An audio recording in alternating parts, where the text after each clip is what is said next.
beautiful afternoon. Today is Sunday, the 3rd day of August 2025. This is the news hour on TV Sapiencia. My name is Somto Okafo. You're welcome. The National Association of Nigerian Nurses and Midwives, NAN, has officially suspended its 7-day warning strike 4 days after its commencement. The national president of NAN, Haruna Maman, announced the suspension of the strike at a press briefing in Abuja on Saturday. Maman said the decision was reached after an emergency virtual meeting of the National Executive Council, where the signed memorandum of understanding was reviewed. According to him, the federal government has agreed to a time-bound implementation of all 9 key demands presented by the association. These demands includes gazetting of the scheme of service for nurses, upward review of allowances, specialty allowances for specialist nurses, employment of more nurses by the government, enhancement of nurses' remuneration, creation of a department at the Federal Ministry of Health, among others. The leadership of the association met with the federal government delegation led by the coordinating Minister of Health and Social Welfare, Mohammed Pat. Pat had announced on Friday that the nurses and midwives had called off the strike after the meeting.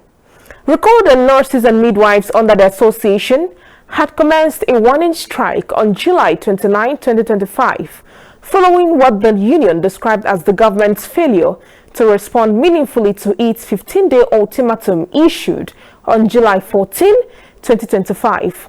The strike caused challenges for patients and people seeking medical services at public health facilities across the country and crippled activities in most government hospitals.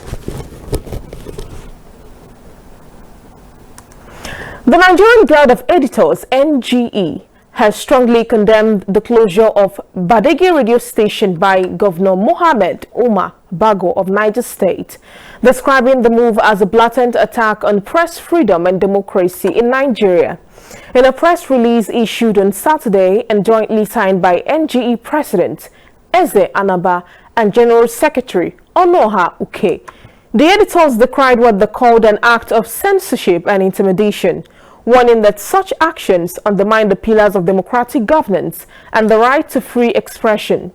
The guide referenced Section 39 of the 1999 Constitution as amended, and Article 9 of the African Charter on Human and People's Rights, both of which guarantee freedom of expression and press freedom.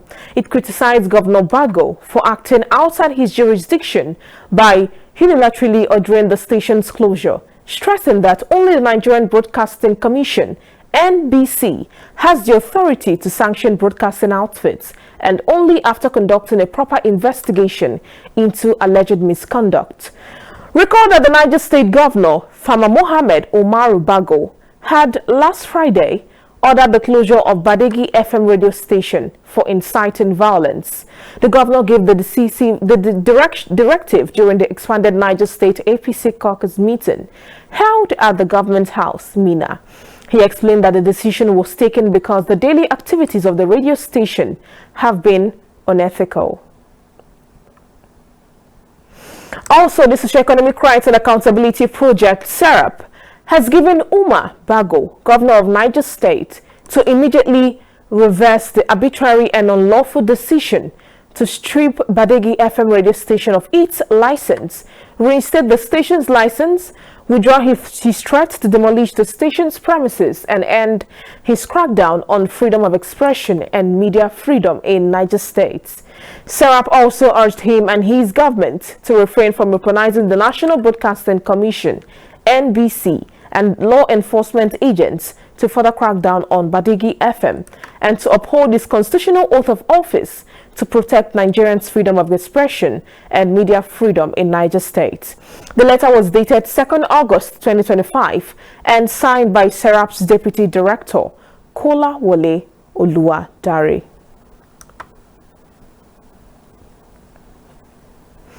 The Chief of Defense Staff, CDS General Christopher Musa, on Saturday appealed to community leaders in the country to encourage their youth to identify and isolate criminal elements within their areas to prevent widespread unrest and maintain peace. This is as Musa, in a related development, said that the level of training of a professional soldier determines his value on the battlefield. Meanwhile, the military on Saturday said that troops across all theaters of operations apprehended no fewer than 9 notorious gun runners on its watch list within the month of July alone. The CDS also vowed that the military would take decisive actions to halt the cycle of violence affecting Plateau and adjoining state experiencing similar violent extremism. He said He made this appeal during his operational visit to the headquarters of Operation Safe Haven in Jos, Plateau State on Friday.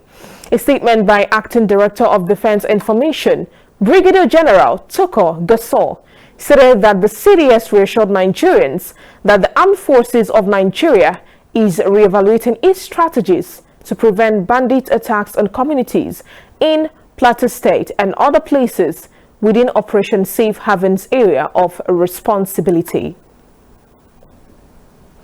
The Kaduna State Governor, Obasani, has distributed free fertilizer to no fewer than 100,000 smallholder farmers and also unveiled a crop risk insurance scheme aimed at shielding farmers from climate-related losses. The initiatives were flagged off on Saturday at Murtala Square, Kaduna, in a move the governor described as part of his administration's Farmer First policy to boost food security and rural prosperity. Sani disclosed that the state was distributing 400 trucks of fertilizers, with each farmer receiving 2 bags free of charge, maintaining that Kaduna is the only state where smallholder farmers consistently receive fertilizer and other critical inputs at no cost. Sani also announced the enrollment of the farmers into a crop risk insurance scheme to safeguard them against losses caused by pests, diseases, and extreme weather conditions associated with climate change. Beyond smallholder farmers, the governor also launched a subsidized fertilizer program for commercial farmers. Under the scheme, eligible farmers will access 10 bags of fertilizers at 40% subsidized rate of 30,000 naira per bag. The Senate of Umar Musa Yar'Adua University, UMU, Katsina, has approved the expulsion of 57 students over involvement in various forms of examination malpractice. The management disclosed this in a statement by Hajia Fatima Sanda, the institution's head of information and protocol, on Saturday. According to the statement, the decision came during the Senate's 125th regular meeting, following recommendations from the University Central Examination Misconduct Committee, UCEMC. He added that before taking the decision, the committee had earlier investigated infractions across multiple faculties. In the statement, UMYU emphasized that the measures reflect its zero-tolerance policy for examination misconduct, adding that it was intended to serve as a deterrent to others.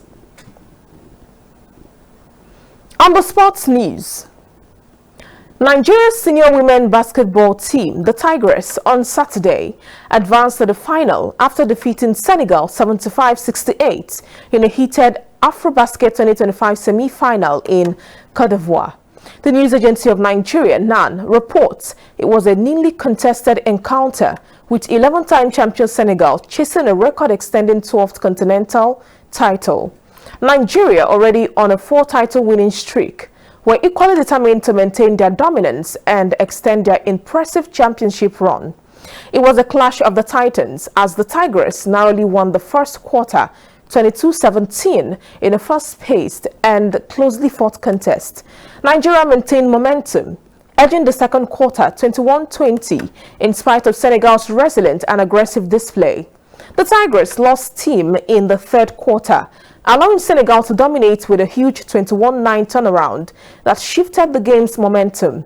Senegal surged ahead, leading 68-62 with just 7 minutes left, turning the match into a fierce battle for a final ticket. However, Nigeria's fighting spirit prevailed as they rallied strongly, producing a stunning 23-10 finish in the final quarter to win 75-68. The Tigers have now reached the final and await the winner between tournament debutants South Sudan and former champions Mali. Lastly, on the foreign news, Prime Minister of St. Lucia, Philip J. Pierre, has described as shameful criticism from opposition groups over the recent visit to the country by Nigeria's President Bola Tinubu.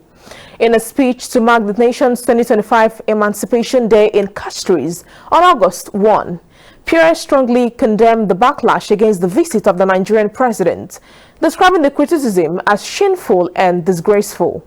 According to him, the opposition's tactic support of such behavior reflected deeper issues of self-hate and a failure to respect African leadership. Pierre affirmed St. Lucia's commitment to building robust diplomatic and economic ties with Nigeria and the broader African continent, highlighting the signing of several memoranda of understanding during the visit. The Prime Minister used the occasion, which marks the 191st anniversary of the abolition of slavery, to call on St. Lucians to confront the lingering effect of colonialism while embracing a renewed vision of African unity, social transformation, and national pride. All right, esteemed viewers, that was the news hour on TV Sapientia. On behalf of the editorial and technical crew, my name is Somto Okafor. Good afternoon once again, and thank you for choosing TV Sapientia. Have a wonderful Sunday.